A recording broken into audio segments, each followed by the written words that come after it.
Assalamualaikum warahmatullahi wabarakatuh.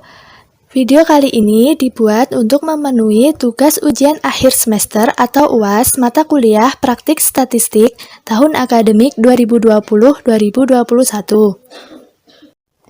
Sebelumnya, perkenalkan, saya Suliarti Kristira Wulandari, NIM 230 dari kelas ES4E. Diberikan soal bahwa seorang peneliti ingin mengetahui seberapa besar sumbangan efektif SE antara motivasi kerja dengan prestasi kerja. Untuk itu, diambil sampel secara random di bagian operator sebanyak 30 subjek dengan data sebagai berikut. Dapat kita lihat bahwa dalam tabel tersebut terdapat 30 sampel.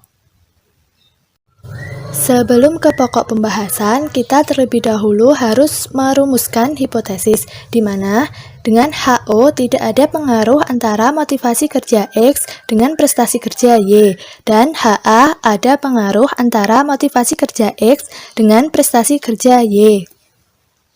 Selanjutnya, langsung saja kita praktik menggunakan SPSS. Setelah kita membuka lembar kerja SPSS, lalu kita ini pada kolom name, pada baris pertama kita isi X, kemudian pada baris kedua kita isi Y, kemudian untuk label, untuk baris pertama kita isi motivasi kerja,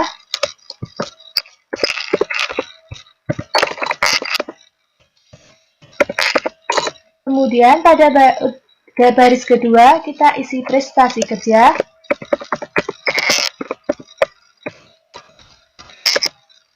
nah, karena pada soal tadi tidak ada 0 angka di belakang koma, maka untuk desimalnya ini kita buat 0. Kemudian pada measure kita pilih yang scale. Selanjutnya, jika telah selesai, kita klik data view.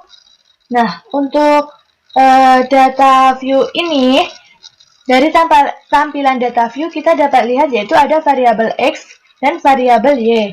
Nah, untuk input data ini, caranya itu sama ketika kita input data pada MS Excel. Dengan ketentuan untuk variabel X ini kita isi dengan motivasi kerja, dan untuk yang variabel Y kita isi dengan prestasi kerja. Nah, teman-teman perlu diingat ya, saat memasukkan data penelitian, ini harus dilakukan dengan teliti dan cermat, karena jika terjadi kesalahan pada proses penginputan ini, maka output SPSS tidak akan mengeluarkan hasil yang akurat. Nah, setelah yakin data yang kita masukkan telah sesuai, langkah selanjutnya yaitu kita melakukan uji regresi. Nah, sebelum melakukan uji regresi, sebelumnya kita lakukan uji normalitas data terlebih dahulu untuk mengetahui data itu telah berdistribusi normal atau belum. Caranya yaitu kita klik Analyze, kemudian Descriptive Statistic, kemudian kita pilih Explore. Nah, kemudian akan muncul tabel Explore seperti ini. Kita masukkan variabel ini kepada dependent list. Caranya yaitu dengan mengklik tanda panah berikut. Kemudian kita klik Plots. Kita centang yang normality plots with test, kemudian klik Continue. Setelah itu kita klik OK. Kita tunggu.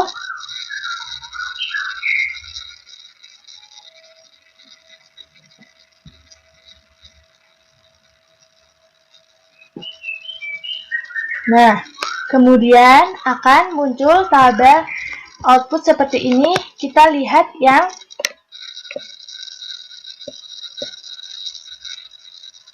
kemudian muncul tabel output sebagai berikut. Kita lihat yang test of normality.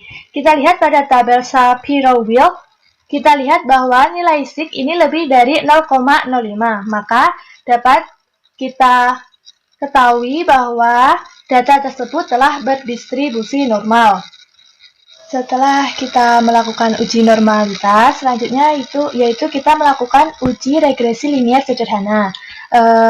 Langkah-langkahnya yaitu yang pertama, kita klik Analyze, kemudian kita pilih Regression, kemudian kita klik yang linier.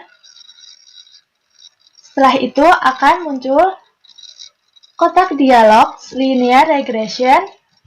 Kemudian masukkan variabel motivasi kerja X ke dalam kotak independen dan prestasi kerja Y ke dalam kotak dependen. Setelah itu, untuk metode ini kita pilih Enter. Setelah itu, kita klik OK.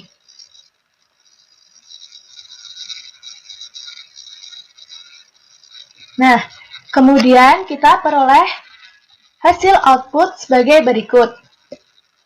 Di mana di sini ada 4 tabel, yaitu yang pertama tabel variabel entered remove, yang kedua tabel model summary, yang ketiga tabel ANOVA, dan yang terakhir yaitu tabel koefisien. Setelah melakukan uji SPSS diperoleh output yang pertama yaitu output bagian variabel entered atau remove. Dapat dilihat bahwa tabel di atas menjelaskan tentang variabel yang dimasukkan serta metode yang digunakan.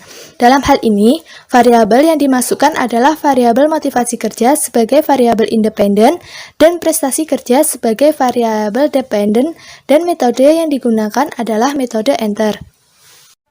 Output bagian kedua yaitu model summary.